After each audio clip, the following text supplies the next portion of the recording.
बिस्मिल्लाहिर्रहमानिर्रहीम, अस्सलाम वालेकुम। पाकिस्तानी क्रिकेट में कंट्रोवर्सी ही ना हो, ये कैसे हो सकता है। अब पाकिस्तान के fans, Pakistani cricket team, Babar Azam, इनके फ़ैन शायकीन ये ख़ुद तो चलें तनकीद करें या कहें कि ये होना चाहिए था, वो होना चाहिए था, लेकिन कोई और ज़्यादा सख्त बात कर दे, ये हमसे बर्दाश्त नहीं हो सकता। आफ्ताब इकबाल साहब ने एक नई कंट्रोवर्सी छेड़ दी है और उफ़, जितनी फिर सोशल मीडिया पर बातें हो रही हैं और उल्टा आफ्ताब इकबाल साहब पर तनकीद हो रही है, वो जब आप सुनेंगे तो आपको अंदाज़ा होगा। लोग तो अपने गम और गुस्से का इजहार कर रहे हैं। क्या क्या कह रहे हैं कि जनाब किस तरह आफ्ताब इकबाल साहब ने कह दिया कि जी बाबर आजम ईगोइस्टिक है, ईगो है उसमें, वो जाकर मिन्नत समाजत करे, शुएब मलिक को मना कर टीम में शामिल करे, इमाद वसीम को लेकर है, ये उसने बस ईगो का मसला बना लिया हुआ है, ये है वो है, उसने कैच क्यों ड्रॉप कर दिए। अब जनाब दिलचस्प बात यह है कि शुएब मलिक की प्रैक्टिस की खबरें भी लग रही हैं कि बड़ी प्रैक्टिस कर रहे हैं, नौजवानों से आगे बढ़कर प्रैक्टिस कर रहे हैं। अब इस पर मीम्स का बाजार गर्म है, लोग तनकीद कर रहे हैं, दिल की भड़ास निकाल रहे हैं कि जी बाबर आजम की वो कोई शॉट्स दिखा रहे हैं कि आप इसको ये कह रहे हैं, वो अपने अवार्ड दूसरों को दे देता है, ऐसे ना करें। लेकिन इस वक्त जो अच्छी, ये तो कंट्रोवर्सी है ना, लेकिन अच्छी बड़ी खबर बनी हुई है मोहम्मद रिजवान साहब एक दफ़ा फिर छा गए। वो अच्छा तो खेल ही रहे हैं, लेकिन player of the month, ICC player of the month का अवार्ड भी उन्होंने जीत लिया है। और बहुत से लोग बहस कर रहे थे, नहीं जी वैसे तो मेरा भी ये ख्याल है कि मोहम्मद रिजवान के करीब भी कोई नहीं था, लेकिन चले एक महीने की पता नहीं किस तरह पॉइंट स्कोरिंग आगे पीछे करके लग रहा था जी वो दूसरे भी बड़े स्ट्रॉन्ग कंटेंडर हैं, खासतौर पर भारत के खिलाड़ी। बहरहाल मोहम्मद रिजवान को ना सिर्फ ये अवार्ड मिला, बल्कि उन्होंने कहा कि ये मेरे साथी खिलाड़ियों की कोशिश है कि वो मुझे सपोर्ट करते हैं और मैं अच्छा खेल पाया। फिर साथ ही उन्होंने ये अवार्ड सैलाब जदगान के नाम कर दिया है कि चलें कुछ मुस्कुराहट, शायद कुछ खुशी उनको मिल सके इस अवार्ड की वजह से। तो देखिए उनकी सोच कैसी है। तो ये जो भी हो, एक बात सब मानते हैं कि इस टीम में सब एक दूसरे को सपोर्ट करते हैं और बहुत ज़्यादा जो क्रिटिसिज्म है वो टीम के अंदर उस तरह से नहीं आने देते। तो ये तो एक अच्छी बात है कि एक ख़ानदान की तरह, वो जो हम देखते थे ना अब से कुछ साल पहले तक बहुत ज़्यादा था, ये पॉलिटिक्स बहुत थी कि जी ये कप्तान है, इसको हमने गिराना है, अंदर ही साजिशें हो रही होती, ग्रुपिंग थी, ये था वो था, वो अब उस तरह हमें अल्लाह का शुक्र नज़र नहीं आ रही। इसका तो हमें क्रेडिट देना होगा। मोहम्मद रिजवान का क्राइस्ट चर्च की मस्जिद में बयान सोशल मीडिया पर वायरल, बहुत ज़्यादा जो खबरें पड़ी गई हैं, सबसे मकबूल खबरें उनमें ये भी शामिल है। एक तरफ आफ्ताब इकबाल साहब की तनकीद और उस पर लोगों का जवाब, और साथ ये खबर भी शामिल है कि जी मोहम्मद रिजवान का क्राइस्ट चर्च की मस्जिद में बयान सोशल मीडिया पर वायरल, जिसमें वो दीन के हवाले से बात कर रहे हैं कि हमें दुनिया में आने का मकसद समझना चाहिए। जिस तरह हमारा यहाँ मकसद है न्यूजीलैंड में आकर मैच खेलना, फिर हमने वर्ल्ड कप खेलने ऑस्ट्रेलिया जाना है, तो दुनिया के मकासद हैं। तो असल हमारा दुनिया में आने का मकसद है कि अल्लाह ताला को पहचाना जाए, मार्फत अल्लाह की। इस तरह की बातें उन्होंने की हैं। दीगर दीनी हवालों से उन्होंने बड़ी खूबसूरत बातें की हैं जिसको लोग बहुत ज़्यादा सराह रहे हैं। और ये कि जी देखें हम कितने खुशनसीब हैं कि आखिरी उम्मत दुनिया में ये आई, लेकिन सबसे पहले जन्नत में ये उम्मत दाखिल होगी और फिर बेहतरीन उम्मत इसको कहा गया।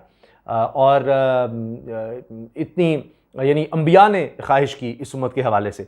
तो जनाब ये बातें उनकी, मोहम्मद रिजवान की, बड़ी वायरल हो रही हैं, बड़ा सराहा जा रहा है। एक और ख़बर ये आई है कि जी न्यूजीलैंड क्रिकेट टीम के दौरे पाकिस्तान का शेड्यूल जारी हो गया है। बड़ा लंबा चौड़ा शेड्यूल है, टेस्ट भी हैं, T20 भी काफ़ी हैं, वनडे भी काफ़ी हैं।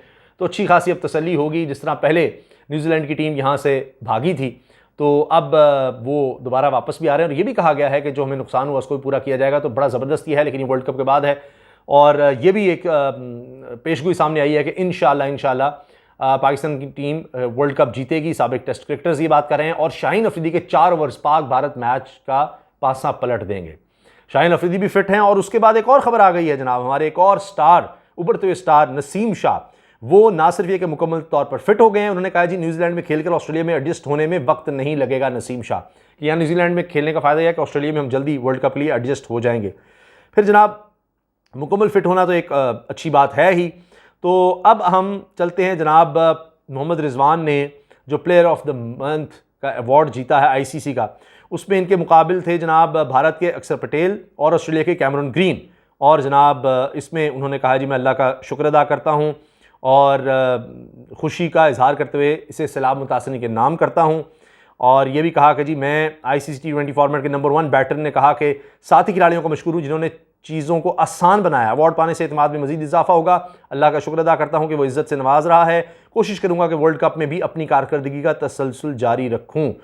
अच्छा, जो भी इनके साथ खेलता है, मैं देख रहा था ये अकाउंट टीम खेलने गए हुए थे, वहाँ भी जो भी लोग ट्रेनिंग में हों, कोच हों, वो भी कहते हैं जी मोहम्मद रिजवान सबसे ज़्यादा मेहनत करते हैं, सबसे ज़्यादा मेहनत करते हैं। तो अल्लाह ताला का फजल है। देखिए जनाब मेहनत में अज़मत है, मेहनत वो करते हैं तो अल्लाह ताला उनको नवाज भी रहे हैं। अच्छा, अब आ जाते हैं आफ्ताब इकबाल साहब पर। आफ्ताब इकबाल साहब जो है ना जी, उन्होंने कहा जी बाबर मेरे लिए स्टार ही नहीं रहा, वो खुद गर्ज हो गया है, वो उसने कैचेस ड्रॉप कर दिए हैं, और उन्होंने कहा कि जी बाबर आजम को स्टार मैं नहीं मानता, बाबर अब मेरे लिए स्टार नहीं रहा, इसलिए नहीं कि इसने कैचेस छोड़े या स्कोर नहीं कर रहा, बल्कि इसलिए कि अब वो मगरूर हो गया है, इसमें अना आ गई है, वो खिलाड़ी से इख्तलाफ रखने लगा है। फिर उन्होंने सख्त ज़ुबान भी इस्तेमाल की, तुम अपने आप को भूल रहे हो कि कहाँ से शुरू किया और अल्लाह ने तुम्हें कैसे ये मकाम अता किया, तुम्हें चाहिए था कि इतना ही ज़मीन में धंस जाते, ये अफसोस और शर्म की बात है। अच्छा जी, ये भी उन्होंने कहा मतलब बाबर के बारे में। फिर कहा कि जी बाबर को अच्छी टीम का इंतखाब करना चाहिए, इसे चाहिए कि हारिस सोहेल को लाए, फ़हीम अशरफ और इमाद वसीम को लेकर आए, आप मिन्नत तरला करके शुएब मलिक को टीम में लाएं। अच्छा, अब इसके बाद जनाब भौंचाल आ चुका है सोशल मीडिया पर।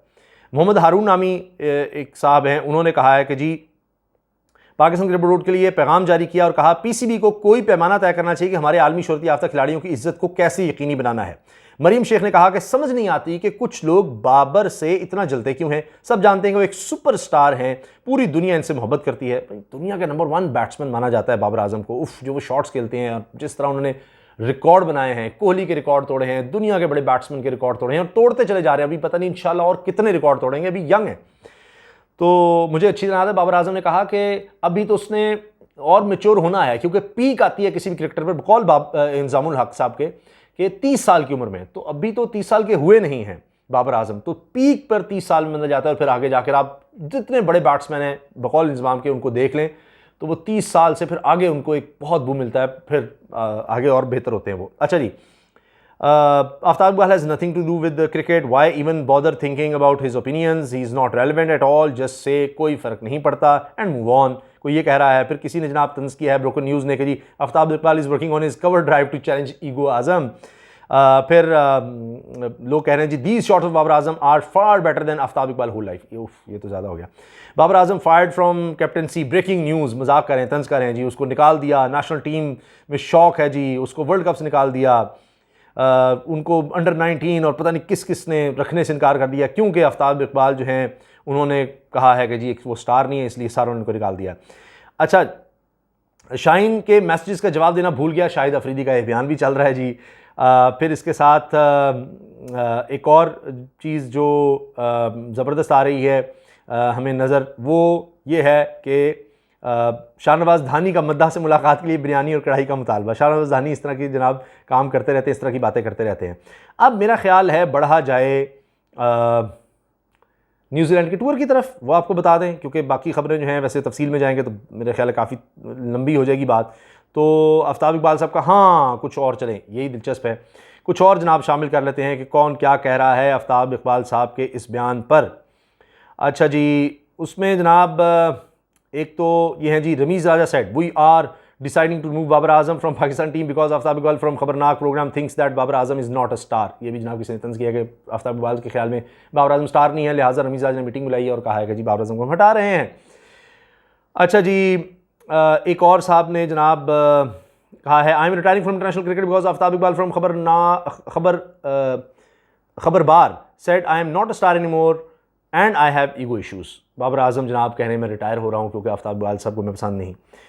फिर Babar Azam before and after Aftab Iqbal's comments, Babar Azam के जनाब स्टैट्स इकट्ठे किए गए हैं, दिखाए हैं कि जी आफ्ताब इकबाल की तनकीद से पहले और बाद में दोनों जगह पर जनाब बाबर आजम नंबर 1 है, उनके पॉइंट्स में कोई फ़र्क नहीं पड़ा आफ्ताब इकबाल साहब की तनकीद से, ना ही वो कुछ कम हुए हैं। इसी तरह से और हैं जनाब कि पूरी कौम इकट्ठी हो गई है बाबर आजम को बचाने के लिए। और फिर किसी ने कहा कि जी बाबर आजम ने तो देखें अपना जो अवार्ड था वो अपने जूनियर प्लेयर्स के नाम कर देता है, उनको बुलाकर दे देता है और कहता है अगर किसी से कुछ गलती, मुझे याद है जब कैच ड्रॉप किया था पाकिस्तान के प्लेयर ने तो कहा जी वर्ल्ड कप ही ड्रॉप हो गया है, हसन अली ने तो कहा कि कोई किसी पर तनकीद ना करे, ठीक है जो हो गया सो हो गया, हमने आगे बढ़ना है, कोई किसी को ये ना करे कि इसकी वजह से हारे हैं, इसकी वजह से हारे हैं। तो ये बड़े करैक्टर की बात होती है, बाबर आजम ने किया था। तो जनाब कोई कह रहा है जी if you are ever confused about what side to take in debate just look where Aftab Iqbal is standing and walk in the opposite direction, के दूसरी तरफ चले जाएं आप, ये बस सुन लें आफ्ताब इकबाल साहब जो कह रहे हैं दूसरी तरफ चले जाएं। फिर एक साहब कह रहे हैं you can always rely on Aftab Iqbal to have the worst takes imaginable on everything, can't stand the guy. उफ, good morning everyone, have a nice day. Aftab Iqbal के अलावा ये बहुत से लोग बहुत सी तनकीद कर रहे हैं। तो जनाब न्यूजीलैंड का टूर हो रहा है और इसमें T20 हैं, इसमें जनाब टेस्ट मैचेस हैं और वनडे भी हैं। तो ये 27 से 31 दिसंबर तक यानी इसका जो टोटल है जनाब, इसमें 2 टेस्ट हैं, 8 वनडे और 5 T20 मैचेस हैं। और इसके साथ जनाब अगर हम देखें तो न्यूजीलैंड जो है वो दिसंबर की 27 तारीख से 15 जनवरी तक जारी रहने वाले पहले मरहले में दोनों टीमें 2 टेस्ट और 3 वनडे इंटरनेशनल मैचेस खेलेंगी। फिर उसके बाद जनाब 27 से 31 दिसंबर तक कराची, जबकि दूसरा 4 से 8 जनवरी तक मुल्तान में खेला जाएगा टेस्ट। 3 वनडे इंटरनेशनल मैचेस 11, 13, 15 जनवरी को कराची में खेले जाएंगे। दूसरे मरहले में 13 अप्रैल से 7 मई तक पाकिस्तान में 10 वाइट बॉल मैचेस खेले जाएंगे। दोनों टीमें 5 वनडे और 5 T20 इंटरनेशनल मैचेस में मद्दे मुकाबिल आएंगी। और दूसरे मरहले के इब्तदाई 4 T20 इंटरनेशनल मैचेस 13, 15, 16 और 19 अप्रैल को कराची में खेले जाएंगे। और इसके साथ जनाब 5वां T20 और इब्तदाई 2 वनडे इंटरनेशनल मैचेस बिलतरतीब 23, 26 और 28 अप्रैल को लाहौर में खेले जाएंगे। दौर में शामिल आखिरी 3 वनडे इंटरनेशनल मैचेस 1, 4 और 7 मई को रावलपिंडी में खेले जाएंगे। तो जनाब ये काफ़ी मतलब एक कम्प्रीहेंसिव टूर नज़र आ रहा है, तो ये बड़ी अच्छी बात है। तो जनाब आप कमेंट्स में अपनी राय का इज़हार कर सकते हैं आफ्ताब इकबाल साहब की तनकीद पर भी और मोहम्मद रिजवान साहब की परफॉर्मेंस और उनके अवार्ड पर भी, और दुआ भी कीजिए कि पाकिस्तान आगे भी अच्छी परफॉर्मेंस दिखाए इंशाअल्लाह वर्ल्ड कप में, क्योंकि अब फिर से उम्मीदें जागी हैं कि वर्ल्ड कप में इंशाअल्लाह पाकिस्तान मैचेस भी जीत सकता है, वर्ल्ड कप भी लाने की सलाहियत रखता है, क्योंकि हमारे खिलाड़ी अब हो गए हैं फिट। अल्लाह हाफिज़।